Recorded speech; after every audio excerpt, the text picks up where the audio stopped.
What's up, guys? Taking the last couple days off, skipping the baseball card. Didn't see much that I liked on the card the last couple of days. I'm easing myself back in. I got one play tonight on this Tuesday card in this holiday week.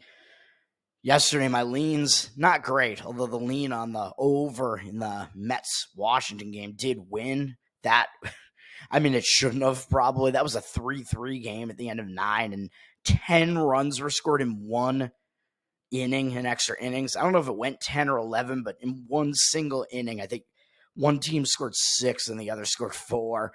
I think it was, Mets scored 6 and won the game. I don't even remember what it was, but 10 runs scored in extra innings is ridiculous. We move on to today. There's not a whole lot that I like on this card either, to be honest. Just, I need to get my mind in the right state, seeing things here.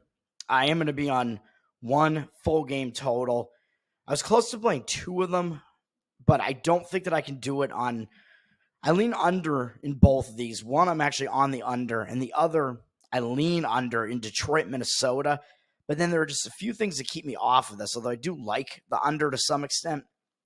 I think the pitching matchup is decent for an under there. We're looking at a 7.5 total, juiced to the under at -115. It looks like it hasn't really moved.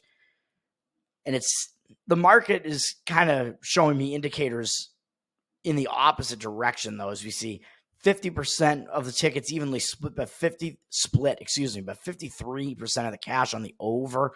So I'm not quite sure how to interpret that market, really. Situationally, I do sort of like the under. I like the starting pitching matchup well enough.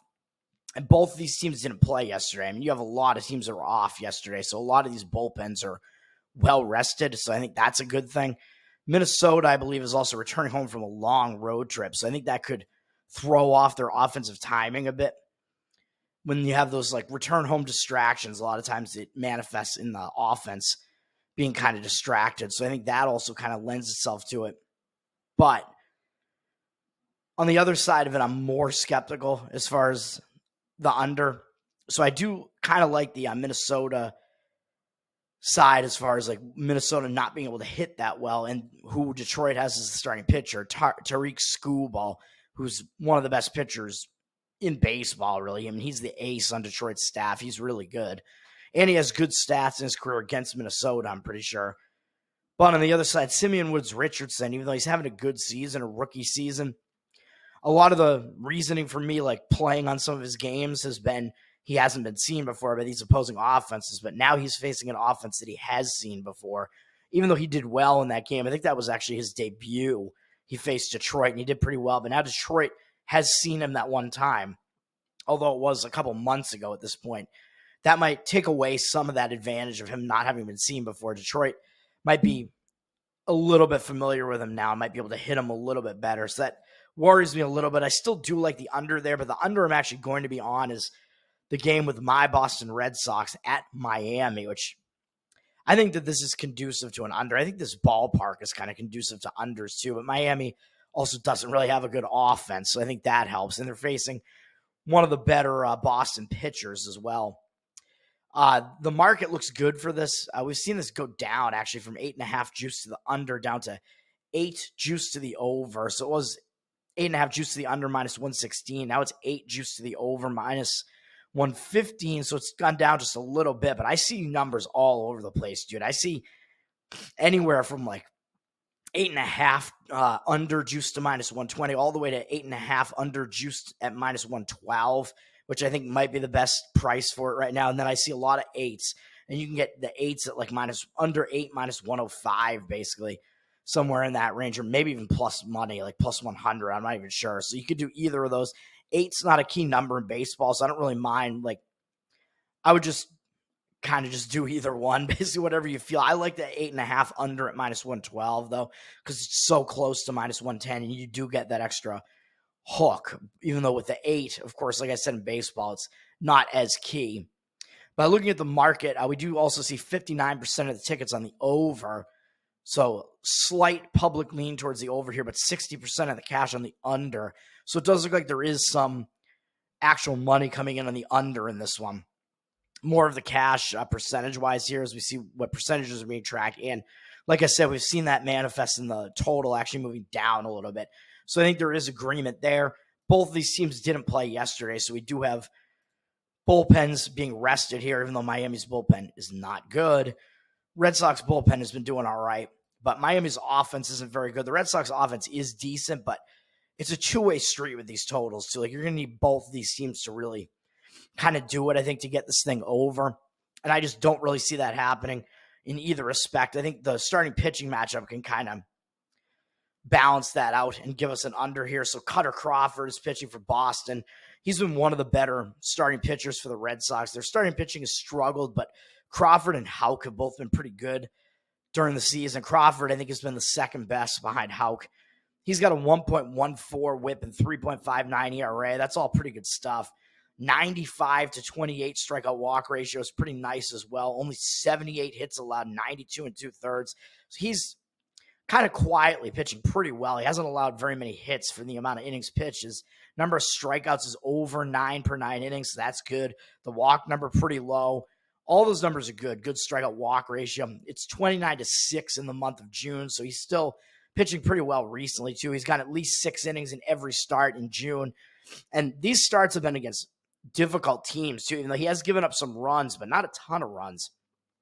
He gave up 4 against Atlanta, 2 against, or 4, these are earned runs, excuse me, because there have been some unearned runs coming through in a lot of these games, which is ridiculous. So the defense has kind of hurt him a little bit too. But against Atlanta, this month, he's faced really like kind of 4 tough pitching games, 3 tough offenses in a bad pitching environment, pitching stadium in Cincinnati. So he faced Atlanta, allowed 4 earned runs. Philadelphia allowed 2 earned runs. Yankees allowed 3 earned runs, excuse me. Those are all in Fenway too, and Fenway's not an easy pitching park either.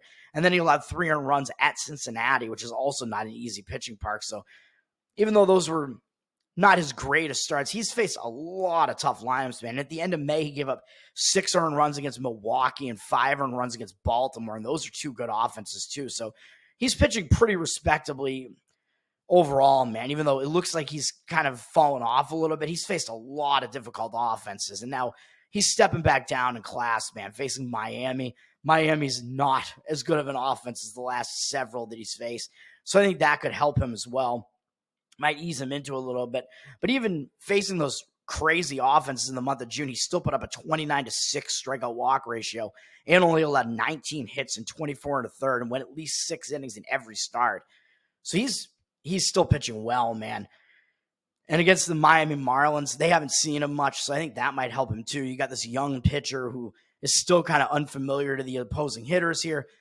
Only 4 Miami hitters have ever seen him before, and they're 2 for 9 off him with a double, 3 RBIs, 2-to-1 strikeout walk ratio. Not much you can take away from that small sample size, but 222 batting average and 633 OPS. So in that limited sample size, he's done fine against them. But also, again, like I said, they're not very familiar with him, so that could help him out as well. And then on the other side, the unfamiliarity is a lot crazier as Valente Belotso is pitching for Miami, and he's a rookie. He's made 1 start in his entire career so far, which was last week, 5 or 6 days ago or whatever. He made a start against Kansas City, which isn't really it's not necessarily the easiest team to debut against. And he pitched 5 shutout innings, and they let him go 72 innings pitching. He only allowed 2 hits. He only had 2 strikeouts, which is a little bit of a concern. He's not really striking guys out, but he also didn't walk anybody. So he had, overall, that's pretty good for a debut start, man, in the majors. Belotso is kind of a guy who seems like at best he'd be kind of a more back end of a rotation type of guy. Like, he's not considered to be one of their highest prospects. I think I talked about him that day on this show when he was making his debut. Like, there wasn't really anything that impressive about him. Like, people aren't like highly touting him as a prospect, but even so, and he does have like a small frame too, so that's not great either. So it means he probably doesn't have like the most power behind his pitches. Only 24 years old, though. He's up in the majors now, but he's only a 5'10 dude at 208. So, again, like I said, maybe not as much power behind his pitches as some larger gentlemen would have. But still, it seems like maybe he has decent command. He was fooling hitters enough in that game against Kansas City that he was keeping them off the base paths at least. So that's not too bad, although 10 fly balls and 5 ground balls is a little bit concerning too. It does mean people were putting it in the air, but they were making outs. And again, I think the thing that we have going for this year, even though Belotso might not be the best of these like young unknown pitchers here, he might be okay enough. And I think he has those opening jitters kind of out of the way now. Now he's kind of used to pitching in the majors. He gets that first game out of the way. So I think that's helpful too, even though he is facing a team with a lot more weight behind their name, the Boston Red Sox. And the Red Sox have a decent offense, even though it's more of a small ball offense, a very speedy offense. They do a lot of base stealing and stuff. They're not as powerful an offense as we're kind of used to seeing out of the Red Sox over recent decades. So that might actually help Belotso as well. Even though Boston's offense is decent, they do a lot of small ball scoring, so that could lend itself to kind of more of an under type of play as well. But again, Belotso, the other thing he has going for him, obviously, is the Red Sox have never seen him before. And I've been watching the Red Sox for a long time, man, and they seem to struggle against pitchers that they've never seen before. And Belotso, I was going to say, I thought he was a lefty, but he isn't. He's a righty. Never mind. I don't know why I was thinking he was a lefty, because the Red Sox tend to also struggle against lefties, but he is not. But anyway, that's all I got to say about that. I think that's why I like the under here. So it's going to be under 8.5 at minus 112. I think is the best you can get at the books that I'm looking at right now. But under 8.5 or under 8 at whatever the best price you can get, basically, I would say. That is what I would do. So for all those reasons, I think it's a decent pitching matchup for it. You got rested bullpens coming into this one. At least one offense that really isn't good in Miami's. Carter Crawford, fairly unfamiliar to Miami's hitters, and has good stats on the season. And Valente Belotso, even though he's a big question mark, the Red Sox obviously are totally unfamiliar with him. So I think it's an under, and that's going to do it for me, man. It's the only play today. Have a good one. Peace.